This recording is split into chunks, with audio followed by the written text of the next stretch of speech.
Hello and welcome to Enchantment of Eternity's review for Star Trek Prodigy Season 1 Episode 5, Terra Firma.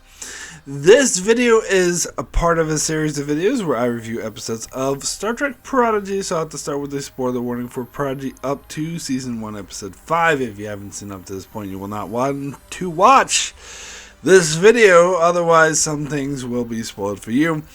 So, at first when I saw the title, I was like, hey, isn't there already a Discovery episode with this title? But I didn't realize it wasn't until later I realized this episode is called Terror. Like terror. Ooh. You know, like you're, like a horror movie, like you're afraid. Terror, rather than Terra, you know, the other word for Earth, which is what the Discovery episode is called. Like a ha ha ha, very clever. Anyway, after watching this episode, I have a few questions. The first question is, if this planet is trying to eat them, why does it make them think they're like seeing, why does it show them what they really want to see? Why doesn't it just eat them? I mean, it has these vines that are like coming out of the ground and can grab them. It seems like it would be an easy, why don't they just keep doing that until they eat them? Like, they had that ship, the Protostar, they basically were eating it up. They were destroying it, and like they flew it around. Like, Gwen had to like escape at the last second because the ship was about to be eaten, and so why wasn't it? Why didn't all of a sudden in the next episode it's actually fine and Janeway's able to fight off the vines? It looked like the ship was screwed. Why all of a sudden are they fine? And I'm sorry, but it seems to me that if the planet really wanted to eat these people, that they could do it very easily. Like, it keeps shifting the mountain around to fool them. Why does it do that? Why doesn't it just get the vines up, whatever, and just eat them? Why does it create this big robot monster thingy that's like scaring them? Why doesn't it just like come up underneath the ground from where they're sleeping or where they're sitting and eat them? And what the hell is a Klingon ship doing in the Delta Quadrant? Now, I know we did see one in the Delta Quadrant in Voyager, but that was a dumb episode. And why is there another one in the Delta Quadrant? I don't know. Anyway, all of that being said, I actually kind of like this episode. I'm starting to feel the characters more and the camaraderie between the characters more. I love the sort of interactions between, I believe his name is Dahl, and Gwen when they were sort of camping in the Klingon ship, which, you know, irritated that it's a Klingon ship, but let's move past that. I like the character interactions between them, and how he like when he's saying stuff about, I never knew who my parents were, and I don't know what species I am, and I kind of, when people ask me, I kind of make something up or whatever, and I can call myself whatever I like, but it would be good to know. Like, that's a really powerful story, and I think the way that they sort of relate to each other, and Gwen starts to warm up to him because of this, and it's really cute how Gwen always gets like words wrong, like she says constipation instead of constellation. It's like a running gag. I guess she's the new Biff of this show, but the sort of like, but they don't play her off as a total moron, and I liked also some of the interactions with between Rock and Jenkins Pod and Zero. I like how Rock named they named the planet the Murder Planet, and she was like, oh, why don't we just call it Larry? And Jacob Pod is like, it tries to kill me. It's like, no, Murder Planet's very appropriate. Again, like, it could have murdered them easily if it wanted to, but let's move past that as well. It was cool interactions. It was good camaraderie. I enjoy it. And I like sort of the sequences when they're trying to get away from, you know, the evil dude. And I do think that Jacob Pod, not Jacob Pod, Dahl or whatever his name is, I think he had a point about Gwen, that every time like Gwen saved their lives, they're like, "Oh, she saved us," and he's like, "Wait, she's the one that like put us in this danger in the first place by trying to steal the ship," which is absolutely correct on. But yeah, I still find that interesting. I still don't like the evil guy. I think he's cliche, and I think the show would be better off without him. As much as I love John Noble, a lot of people. I heard some opinions that his character was fleshed out more because he was kind of torn between getting the protostar and his daughter. I mean, ultimately he did choose the protostar, but they say it shows like he's not completely evil because he does have feelings for her. And I say, like, I think the whole conversation between him and her when they're on the protostar and he's chasing after her and she's like, "You betrayed me," blah blah blah. I don't know, like, he enslaves people and forces them to work hard labor against their will. I think that alone should make her realize that he's not a good, nice guy, not a good guy, and unless she's evil too. But we're led to believe in this episode that she isn't, and in fact, we see earlier episodes that she's like, "Oh, I feel for this person. Don't treat them badly." But she knows that her father like enslaves and tortures people.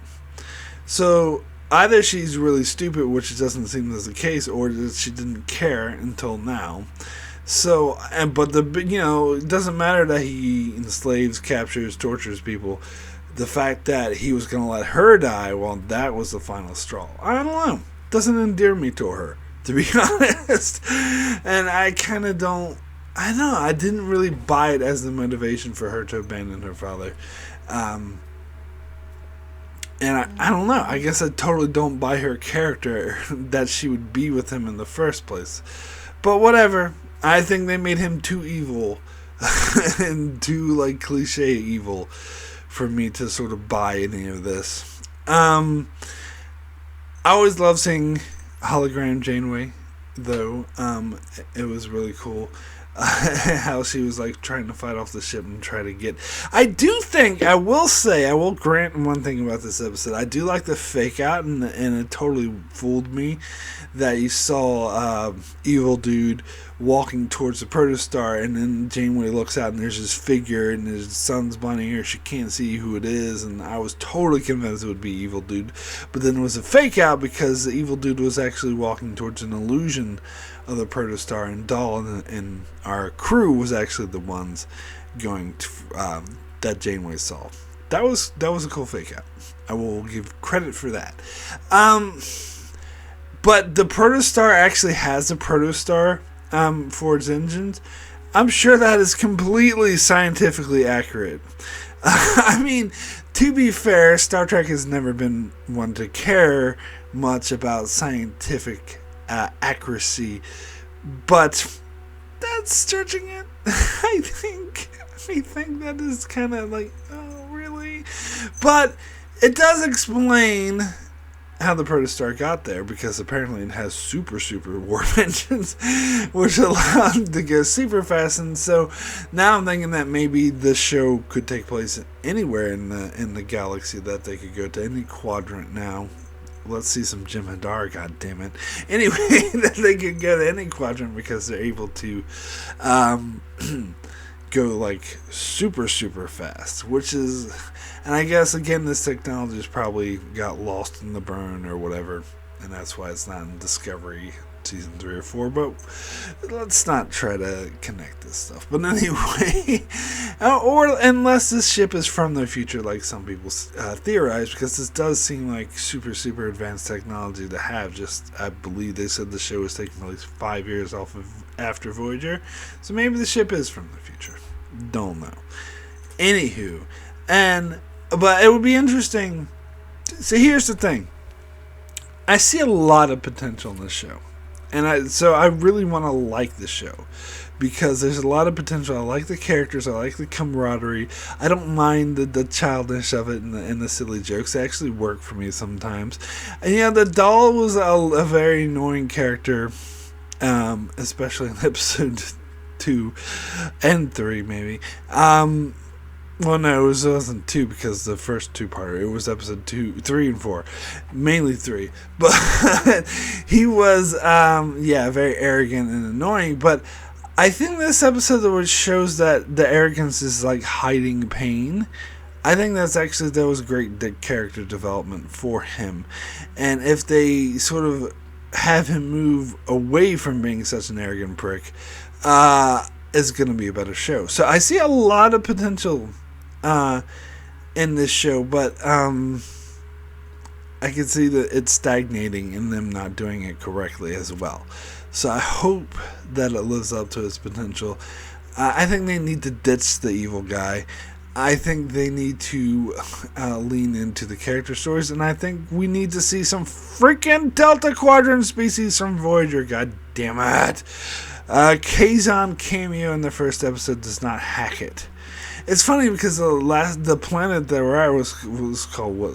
It was like Hirogen Prime or something like that. Where are the Hirogens? Maybe this was the Hirogens' homeworld because they fled their homeworld. They had no idea where it was.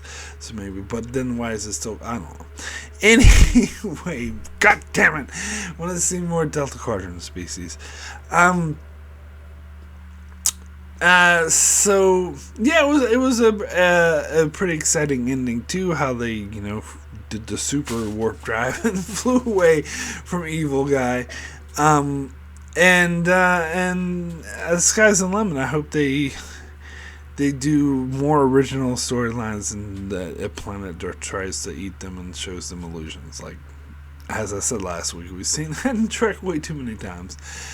A lot of potential. I hope the show lives up to it a bit more. So my rating for Terror Firma out of 10, I'm actually going to give this a 7, despite all my complaints about how implausible the plot is.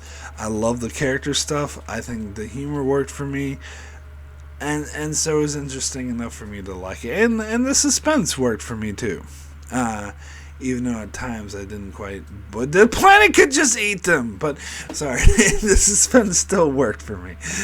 So, yeah, despite my complaints, I'll give it a 7 out of 10. I overall enjoyed this episode.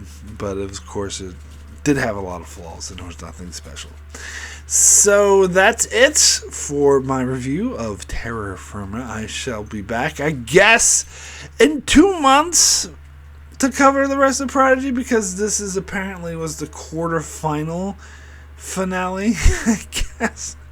The quarter season finale, because this, after 5 episodes of taking a break, which sucks, and then we come back in January for 5 more episodes, and then we take another break, and then get the rest of the 10, which is frustrating. Anyway, so I have to wait and see if the show, it barely got off the ground, but there's going to be 20 episodes in season 1. I guess I forgot about kids shows, and that's what they usually do. I'm used to all these streaming stuff where there's only like 10 episodes, but whatever. Anyway, so that's it for my review of this episode. I shall be back, as I said, to cover Prodigy when it returns. At the moment, however, I will be covering Star Trek Discovery. My review for the first episode for Season 4 will be out in just a couple days. And then I will cover that weekly, as well as covering,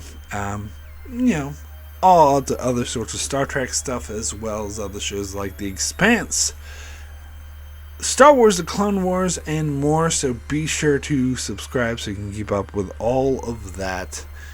And thanks a lot for watching.